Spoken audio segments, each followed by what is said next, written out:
Hello साथियों, नमस्कार। आपके अपने यूट्यूब चैनल यूपी वाइज वाला में एक बार फिर से आप सभी का स्वागत है और मैं हूं प्रेम। जैसे कि आप सभी लोग जानते हैं कि मैं इस क्लास में आपको पढ़ा रहा हूं साइंस, और साइंस में सबसे पहले पढ़ा रहा हूं फिजिक्स। चलिए बिना समय क्लास को स्टार्ट करते हैं। क्लास आपको अच्छा लगे तो क्लास को एक बार शेयर जरूर करें। चलिए बात करने वाले हैं, देखिए आज और हम चैप्टर ही चल रहा है हमारा मोशन। इसमें एक वीडियो में आपको और देने वाला हूँ, उसके बाद मोशन चैप्टर खत्म हो जाएगा, उसके बाद में हम चैप्टर नया स्टार्ट करेंगे। चलिए बात करते हैं, देखिए गतिज ऊर्जा क्या होती है। गतिज ऊर्जा का फॉर्मूले की बात करते हैं तो इसका फॉर्मूला आपको सबसे ज़्यादा याद रखना है, इसके एग्जाम्पल आपको याद रखने हैं।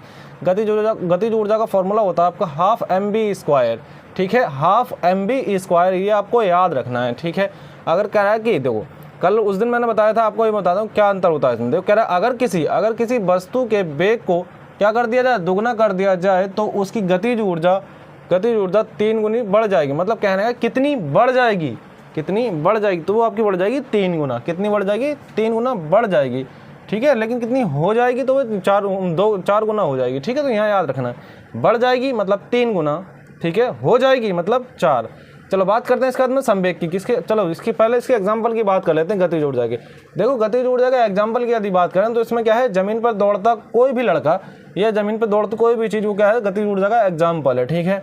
बात करते हैं हम चलती हुई बस या ट्रेन की गति। चलती हुई बस या ट्रेन भी क्या है, गतिज ऊर्जा का एग्जाम्पल है। तो इन एग्जाम्पल को आप याद रखना है भाई। देखो जो एग्जाम्पल मैं करा रहा हूँ ना, उनको आप याद जरूर रखना है, ठीक। 2 एग्जाम्पल ये होगा। अब आओ बात करते हैं हम, इसके बाद में हम बात करेंगे थोड़ी सी यहाँ, इसके बाद में हम इसकी बात बाद में करेंगे, पहले इसकी बात करते हैं। देखिए कह रहा है कि संवेग गतिज ऊर्जा में संबंध। कभी कभी पूछ लिया था कि संवेग और गतिज ऊर्जा में संबंध क्या होता है। देखो आप हमेशा याद रखो कि गतिज ऊर्जा का फॉर्मूला क्या होता है, आपका हाफ mv², इसका फॉर्मूला होता है। और जैसे ही मैंने इसमें m से ऊपर नीचे गुणा कर दी तो ये क्या हो गया, देखो यहाँ m2 हो गया ना, ये m2m हो गया, और ये क्या है b², और ये क्या है आपका m, ये वाला आ गया। देखो ये क्या होता है, मेरे पास संवेग होता है ना p बराबर, देखो यहाँ ये है संवेग, ये आ गया ना आपका। देखो तो इसकी जगह मैंने p रख दिया, इस पर स्क्वायर तो इस पर स्क्वायर लगा दिया, हाफ p²/m। तो अगर संबंध की बात करें तो आपको जब कभी कभी ऑप्शन आएगा ना, तो आपको ये मिलेगा, क्या आएगा, गतिज ऊर्जा और संवेग में संबंध बताइए। तो कभी आपको कैसे लिखा होगा, ऐसे लिखा होगा आपको ऐसे, लेकिन यह आपको लिखा होगा, आपको इस प्रकार से लिख देगा, या आपको लिख देगा p²/2m। तो राइट आंसर कौन सा हो जाएगा आपका ये। तो इसको याद रखना है बस, ये आपको झमेला याद नहीं रखना, बस क्या रखना है आपको, ये याद रखना है कि गतिज ऊर्जा और संवेग में क्या संबंध होता है, p²/2m संबंध होता है। अब पढ़ लेते हैं हम संवेग को। देखिए संवेग क्या है। संवेग पहले सबसे पहले आप याद रखेंगे, संवेग क्या है। संवेग में परिवर्तन की दर को क्या बोलेंगे, संवेग में नहीं, संवेग परिवर्तन की दर बोलेंगे हम बल, लेकिन संवेग में परिवर्तन बोलेंगे तो बोलेंगे आवेग। क्या बोलेंगे, आवेग, ठीक है। तो याद रखना है। चलो तो बात करते हैं, ये देखिए गतिमान को मतलब गति की मात्रा को बताता है कौन, संवेग। किसको बताता है, गति की मात्रा को, पहला पॉइंट।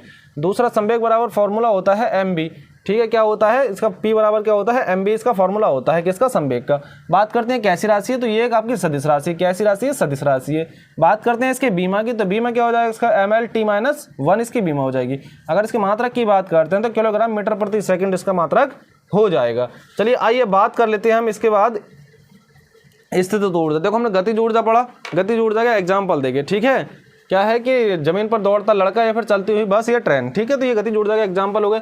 अब हम बात करेंगे किसकी बात कर रहे हैं, हम बात कर रहे हैं स्थितिज ऊर्जा। किसकी बात कर रहे हैं, स्थितिज ऊर्जा की बात कर रहे हैं। तो चलिए आइए बात करते हैं। स्थितिज ऊर्जा क्या है, कह रहा है किसी वस्तु की स्थिति के कारण जो कार्य करने की क्षमता होती है उसे क्या बोलते हैं, हम स्थितिज ऊर्जा बोलते हैं, ठीक है। कह रहा है कि किसी वस्तु की स्थिति के कारण जो कार्य करने की क्षमता होती है उसे क्या बोलते हैं, हम स्थितिज ऊर्जा बोलते हैं। जैसे इसका एग्जांपल भाई आपको याद रखना है, जैसे बांध की भंडारित ऊर्जा, मतलब जो बांध के द्वारा जो ऊर्जा होती है वो क्या होती है आपका, भाई एग्जाम्पल कई बार पूछा गया, इसलिए ये एग्जाम्पल आपको याद रखना, मोस्ट इंपोर्टेंट एग्जाम्पल है।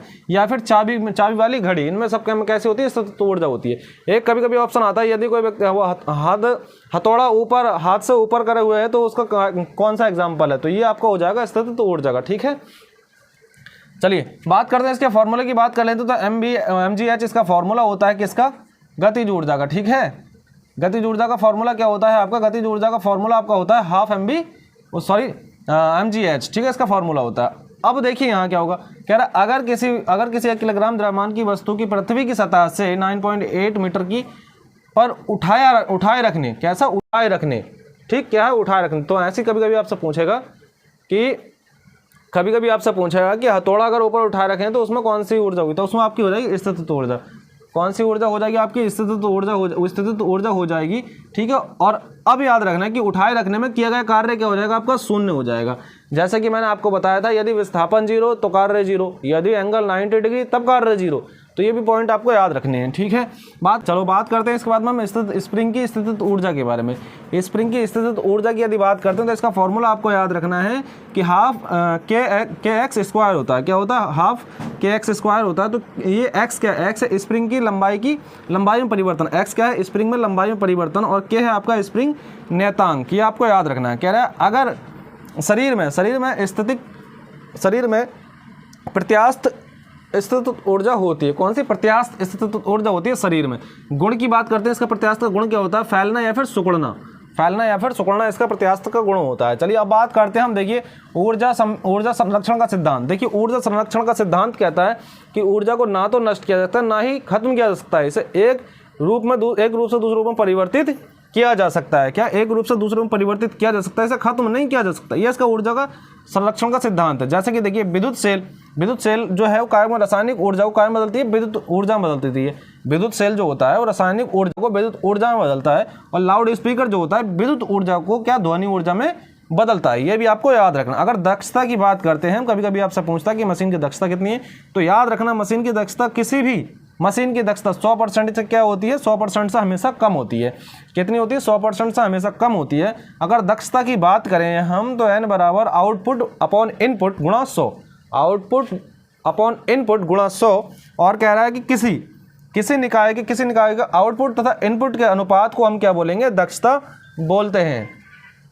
तो ये थी आपकी गति के चैप्टर की क्लास। यदि क्लास आपको अच्छा लगी तो क्लास को लाइक करें, शेयर करें, चैनल को सब्सक्राइब करें। मिलते हैं और ऐसी बेहतरीन क्लास के साथ। तब तक के लिए जय हिंद जय भारत। और हाँ, इसकी एक ही क्लास और लेने वाला हूँ, बाकी चैप्टर ये एंड हो जाएगा। चलिए तो फिर आज के लिए इतना ही, तब तक के लिए जय हिंद।